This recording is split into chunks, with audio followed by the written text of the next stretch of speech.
Lingkaran merah besar legendaris Brazil terkejut.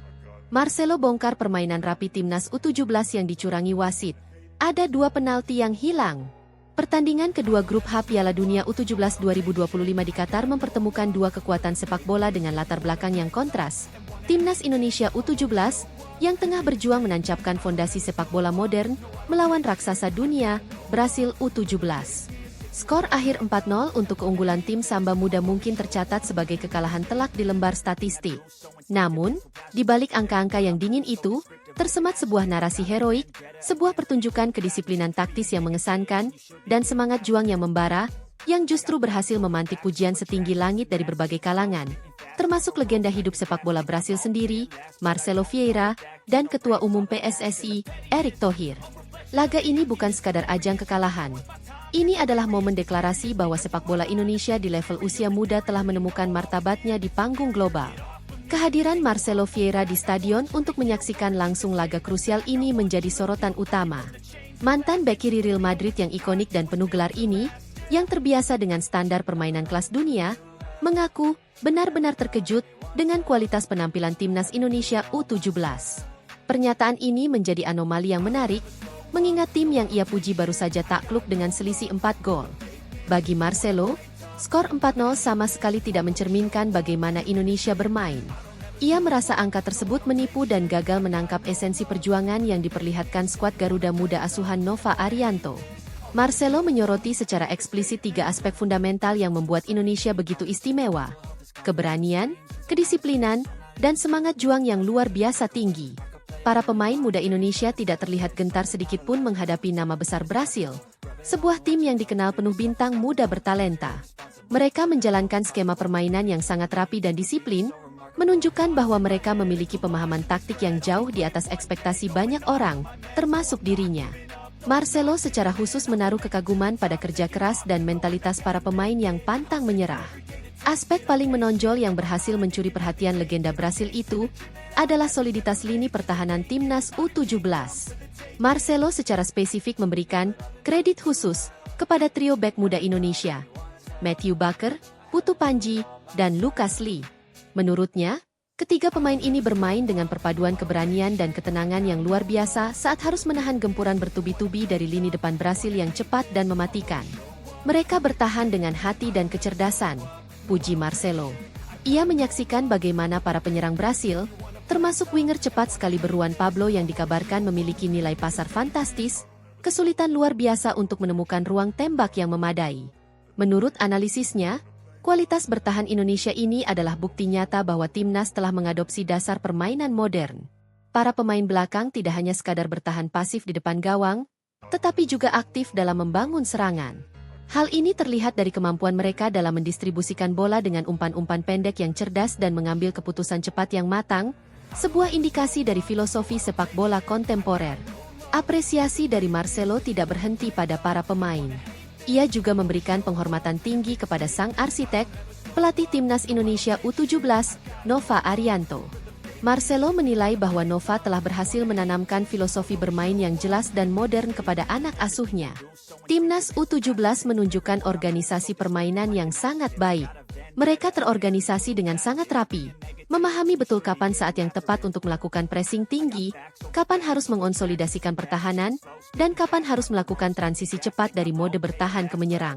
Menurut Marcelo, permainan Indonesia U17 mencerminkan kemajuan pesat yang telah dicapai sepak bola Indonesia dalam beberapa tahun terakhir.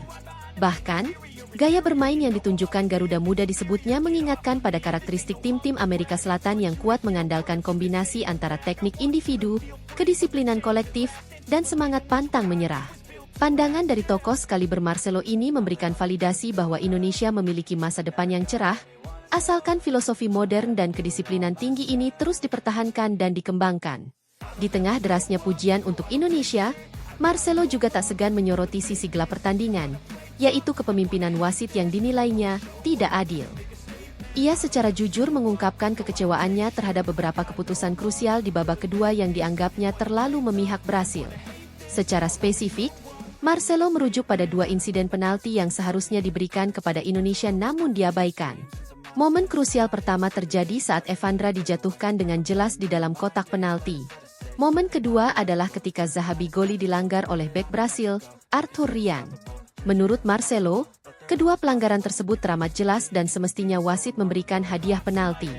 Ia berargumen, jika saja salah satu penalti tersebut diberikan dan dikonversi menjadi gol, jalannya pertandingan bisa berubah total.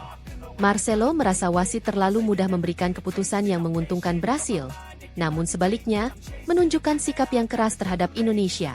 Sorotan ini menegaskan bahwa skor 4-0 tidak murni menggambarkan jalannya laga, melainkan juga dipengaruhi oleh faktor kepemimpinan pertandingan yang kontroversial. Bahkan Marcelo yakin Indonesia punya peluang besar menahan imbang Brasil jika keputusan wasit lebih adil. Kejutan dan kebanggaan yang sama juga dirasakan oleh Ketua Umum PSSI, Erick Thohir. Dalam pernyataannya usai pertandingan, Erick Thohir mengaku benar-benar kagum dan tak menyangka bahwa tim asuhan Nova Arianto mampu menahan gempuran Brasil dengan permainan yang begitu rapi, berani, dan penuh taktik.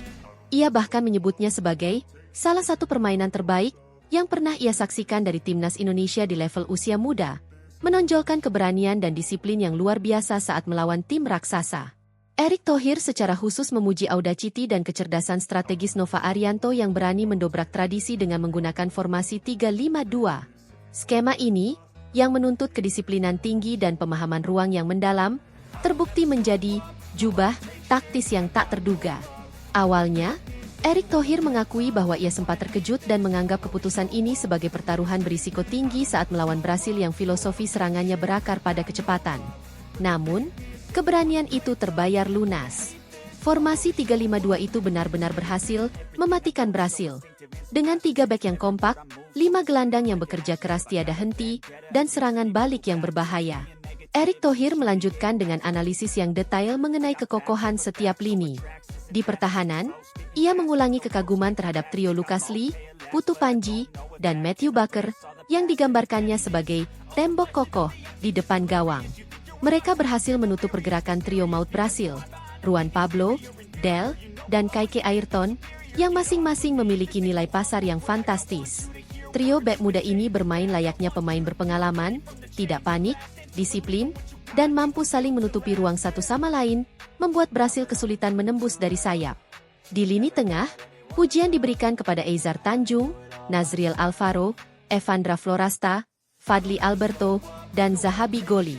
Mereka tampil sangat disiplin dalam menjaga keseimbangan permainan, bekerja seperti mesin.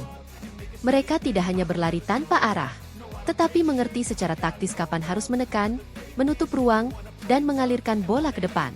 Kerja kolektif ini memungkinkan mereka untuk melakukan gegenpressing dan memutus serangan Brasil sejak lini tengah. Hal ini jugalah yang membuat pelatih Brasil terlihat gelisah di pinggir lapangan dan pemainnya frustrasi karena solidnya organisasi pertahanan Indonesia.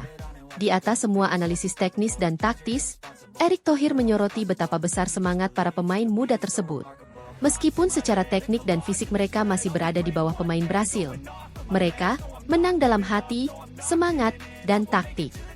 Anak-anak muda ini berjuang sekuat tenaga untuk lambang Garuda di dada. Sebuah pemandangan yang menyentuh hati Ketua Umum PSSI itu. Brasil yang biasanya bermain bebas dan penuh gaya, kali ini terlihat kebingungan dan frustrasi menghadapi disiplin bertahan timnas Indonesia yang sulit ditembus. Pujian tertinggi diberikan kepada Nova Arianto, yang dinilai bukan hanya berani, tetapi juga memiliki visi modern dan pemahaman taktik internasional yang maju. Keputusan untuk memainkan 3-5-2 melawan tim sekelas Brasil adalah langkah brilian yang membuktikan bahwa pelatih Indonesia sudah mampu bersaing secara taktik di level dunia. Nova berhasil menanamkan mental juang, disiplin, dan rasa percaya diri kepada para pemain muda, serta memiliki keunggulan dalam membaca permainan lawan dengan mematikan ruang di tengah.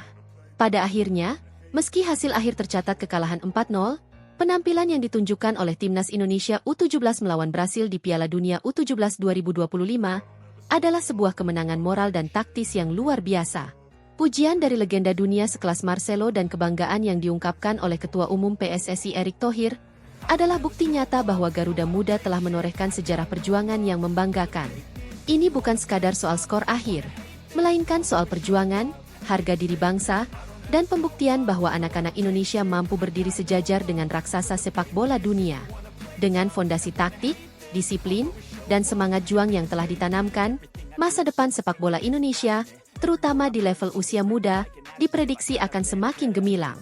Laga ini adalah titik tolak, sebuah pelajaran berharga, dan sebuah janji bahwa Indonesia akan kembali lebih kuat dan lebih siap untuk bersaing di panggung global.